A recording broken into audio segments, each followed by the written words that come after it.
মৎস্য দপ্তরের 2025 এবং 26 অর্থ বছরে আমাদের দপ্তরের যে অ্যাচিভমেন্ট বা আমাদের যে বাজেট ছিল সেটা আমরা কতটা অ্যাচিভ করতে পেরেছি সেই বিষয়ের উপর আলোচনা হবে। এবং 2026 এবং 27 অর্থ বছরের এটা ফার্স্ট আমাদের রিভিউ মিটিং হচ্ছে স্টেট লেভেল।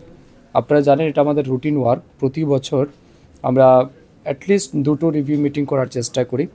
তো এই বছরে এটা ফার্স্ট টাইম আমাদের স্টেট লেভেল রিভিউ মিটিং হচ্ছে।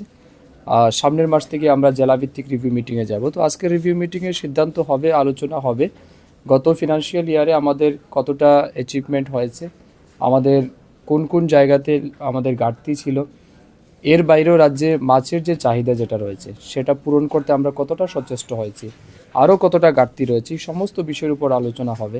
তার সাথে সাথে পুরো বছরে আমরা বিভিন্ন সাব ডিভিশন, ডিস্ট্রিক্টে কিংবা ব্লক লেভেলে যে সমস্ত ফান্ড দিয়েছি, টাকা আমরা প্রদান করেছিলাম, সেটা কীভাবে তারা ইউটিলাইজ করেছেন, কোথাও আনস্পেন্ড আছে কিনা, না কী কারণে সেটা আনস্পেন্ড থাকলো, এই সমস্ত বিষয়ের উপর কিন্তু পুঙ্খানুপুঙ্খভাবে দিনভর আলোচনা হবে।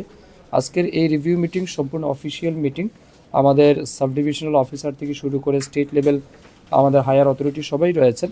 তো আমরা একটা কম্প্রিহেন্সিভ আলোচনা করব এবং আমার বিশ্বাস গত বছরও কিন্তু আমরা মৎস্য দপ্তরে এই বা ত্রিপুরা রাজ্যে আমরা কিন্তু অনেকটাই ভালো কাজ করতে পেরেছি এবং আমাদের সাফল্য অনেকটাই আছে।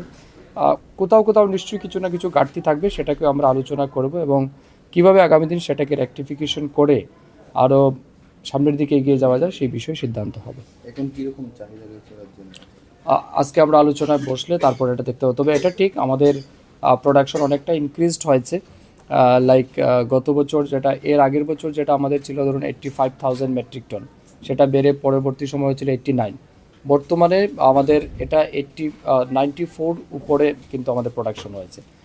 এর মূল কারণ হচ্ছে আমরা কিন্তু ফিশারি ডিপার্টমেন্টের মাধ্যমে বিভিন্ন স্কিম, যেমন আমাদের স্টেট ফান্ডেড স্কিম যেগুলি আছে, মুখ্যমন্ত্রী মৎস্য বিকাশ যোজনা, সেন্ট্রাল গভর্নমেন্টের স্কিম যেমন প্রধানমন্ত্রী মৎস্য সম্পদা যোজনা, এই দুইটা স্কিমের আওতায় কিন্তু রাজ্যে অনেকগুলি পুকুর আমরা নির্মাণ করেছি, নতুন পুকুর খনন করা হয়েছে, পরিত্যক্ত জলাশয় যেগুলি ছিল সেগুলি সংস্কার করা হয়েছে।